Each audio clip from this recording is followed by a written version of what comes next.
golf writer. He writes for a website, golfworks.com. Welcome to the show, Pete. Good to have you here. Thank you, Bruce. Thank you. Tomorrow, the U.S. Open, and certainly, first of all, tell us about your website. Well, I'm a staff writer for golfworks.com, and I started off writing on freelance, but apparently someone at GolfWorks saw what I did, and they liked it, and so I cover the tour, the previews, the reviews. I do some opinion pieces. I've been fortunate enough to interview a few people in the industry, like Win McMurray from Golf Channel, which was a fantastic interview. And most recently was Adam Barr, who used to be on Golf Channel way back when it started. He was the pioneer, and Right. so I've enjoyed it a lot, and that's how I got started, basically. And here you are on the eve of what could be a very historic major. You know, historic, and also, in my opinion, it's also the most fascinating tournament probably in the past 5 years because there are so many storylines in it.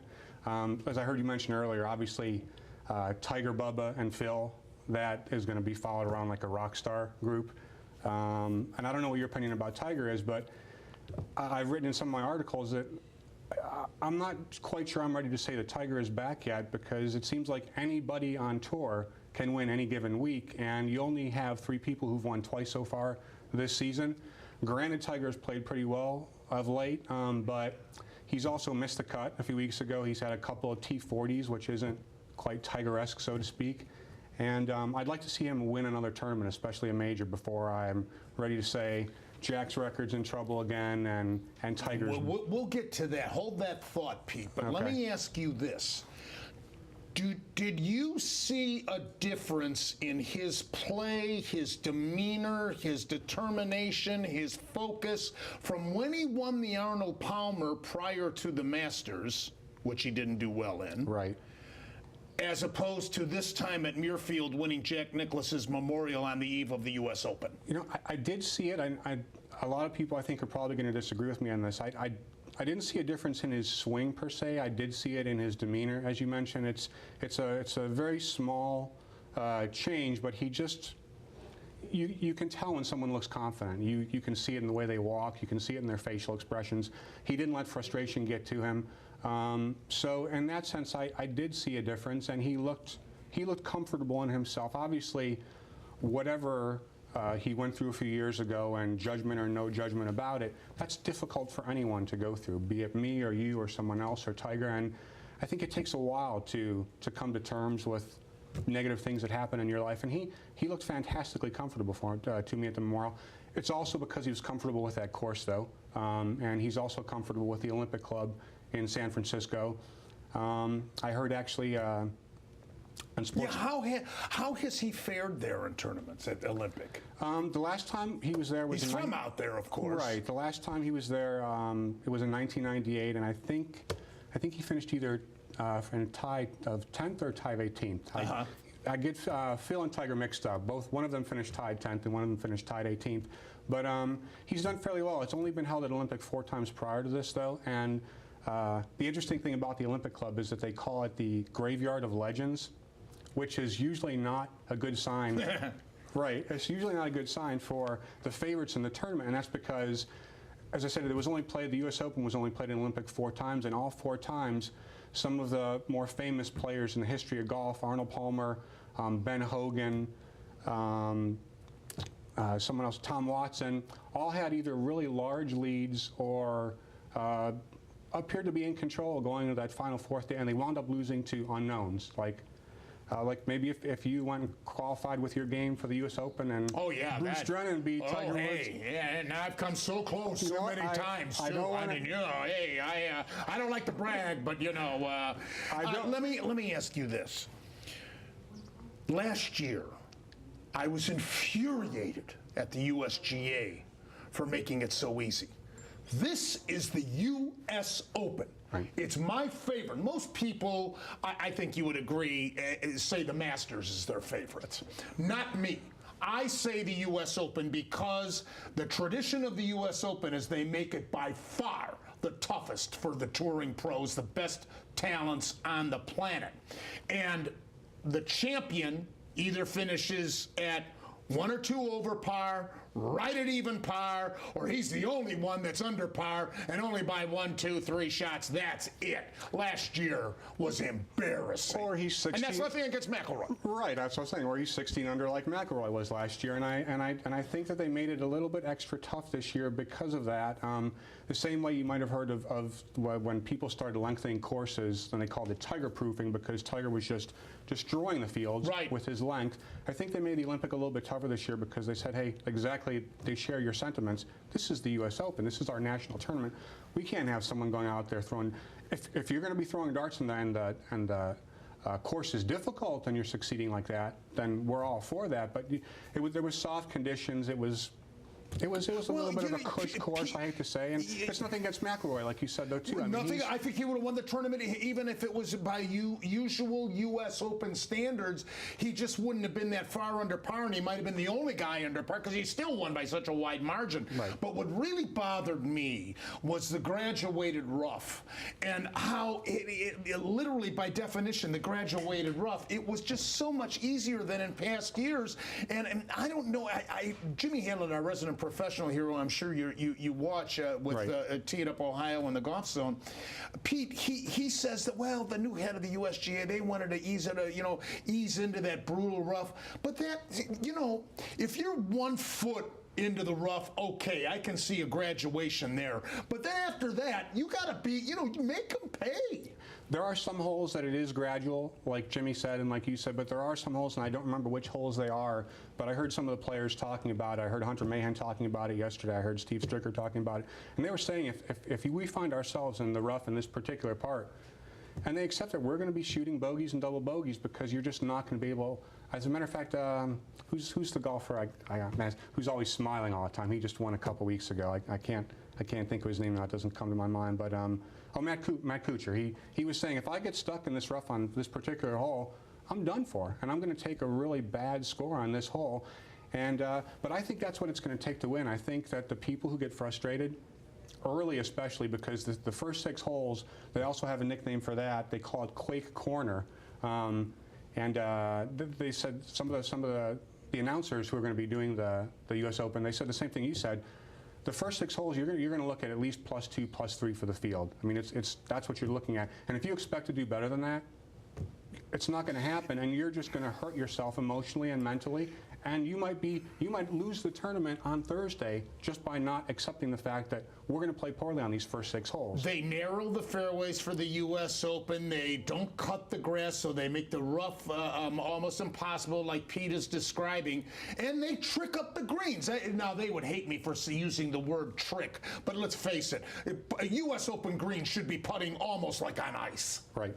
Right. I heard some people saying that the greens are almost unfair to play on, but again, it's the same for everyone in the field. Though. Absolutely. It's and fast, these are the greatest players in the world. That's right. That's what it's supposed to be. That's what we want to see. That's what makes it entertaining for all of us. The U.S. Open is a survival test. It's an obstacle course, and it's a survival test, Pete. That's the way I've always appreciated it. I actually look at the U.S. Open as well as exactly like what you just said. It's an entity in and of itself. For the reasons that you say, it's supposed to be more difficult than any other course. It's supposed to be more challenging, and like you said, I think we're gonna have a winner this year. That's probably going to have a score of +2, is what I'm predicting. Let's talk about Phil Mickelson. He has finished second he has 4 majors. 3 of them are in the Masters, and the other is the PGA. But he has finished second in the British Open once, third in the British Open once. He has finished second in the PGA once, third in the PGA once. He's finished second in the U.S. Open 1, 2, 3, 4, 5 times. Phil Mickelson has finished second in the U.S. Open, and obviously he's won 3 Masters. So is this his time? A piece of advice, I asked Lynn McMurray for a piece of advice since I'm just getting started with this, and she said, you don't root for the player, you root for the story. And I hate to go against Lynn's advice here, but I am a Phil fan, and I would love to see him win it just because he has gotten so close, and the tour is becoming a tour of a younger age player, and he'll be 42 years old actually on the 16th, the day before Father's Day this year. Right. And he's one of the guys that's just liked on tour. He's one of the quote-unquote good guys, and I'd like to see him win. Unfortunately, I don't see him even finishing top 10 this week. Just he's crazy erratic with the driver. He can make those fantastic shots out of the rough, though, and can bend them around trees, and sometimes... He's the type of guy that will pull out his driver even though he doesn't have to. He can hit a 3-metal or a 2-iron and keep it more accurately in these fairways. In the U.S. Open, you get off the... You're going to suffer the consequences. How about this pairing here? You've got the threesome to start off with, I should say, on Thursday and Friday they play threesomes. But how about this grouping? Rory McIlroy, the defending champion, Luke Donald, and Lee Westwood. Any one of those three guys could win it. Yeah, I agree. Luke Donald, #1 in the world again. They've been flip-flopping between him and Rory McIlroy. I think each one of them has been #1 in the world 5 different times the past 10 years. It's like they're going back and forth with that. We're #1, foam finger, right? And Lee Westwood, I've called him the Rodney Dangerfield of the tour because he's a great player and he does everything, maybe not spectacularly, and he did just win on the European tour coming in, so he has some momentum. I like that. Actually, that threesome, they're all coming in at the top of their game. Luke just won to regain the #1 ranking. Rory missed 3 cuts, but he played pretty well his last time out. He had a double bogey on 18, which maybe might have cost him that tournament, but he was happy to finally get some competitive juices flowing. That's another great grouping. How do you think Rickie Fowler will do? Rickie Fowler, I think, still has a little bit of learning to do before he's going to start winning consistently. It was great to see him win. I know he's good for the tour, I think, because he has so many fans, and he's going to be a great brand as well for the tour. But he's one of the players actually I'm picking, along with Bubba Watson, to miss the cut. I wouldn't surprise me at all with Bubba Watson. I wholeheartedly agree with you there, Pete, because he is so long off the tee. Huge Bubba long, right. And the same thing we were talking about with Mickelson. He'll pull that driver out no matter how narrow that fairway is, and in the U.S. Open, that can kill you. Right. And, you know, he seems like a good guy. When he did the media tour after the first time, when he won the Masters, he seems like a genuinely down-to-earth guy who likes having fun doing what he's doing, but there's going to be, you know, especially with that grouping, Tiger knows how to deal with that. Phil knows how to deal with that. That's another thing. It's still new for Bubba, and there's talent and there's experience, and there's no substitute for either of them. You know, Hale Irwin only won 3 majors in his career. They were all the U.S. Open. Right. Andy North only won the U.S. Open. And what's his name? Does the commentary now. He won back-to-back U.S. Opens. Miller. No, not Johnny Miller. I'm drawing a blank, but he won back-to-back U.S. Opens, and it's the only majors that he ever won. He does commentary, too. But Retief Goosen's another example of a guy who has only won 2 major championships, and that's the U.S. Open. Right. Right. I mean, it's an interesting grouping. I heard you mention him earlier as well. But he's sort of been off the radar this year as far as finishing in the top 10s, top 15s. I know. What's great is... When he won his first U.S. Open, Pete, I thought he was on the verge of really emerging. I did as well. I don't remember what year that was, but I remember I had to find out what clubs he was playing, and I went out and I bought all the same clubs. And it did not improve my game, but it was fun for me to see him win. And, you know, we have, like I was saying, the names. Retief Goosen might not be in contention, but you have 28 of the top 30 players in the world golf rankings are in the field. 10 of the top 10. I think 28 of the top 30 in the FedEx Cup standings. So you have, this is a who's who of the PGA Tour that's playing in San Francisco this week. And it's going to be fun for golf fans. I think it's going to be fun for casual fans as well to get into it a little bit. I think it's going to be fascinating to see Tiger because it's a different scenario from when he first emerged.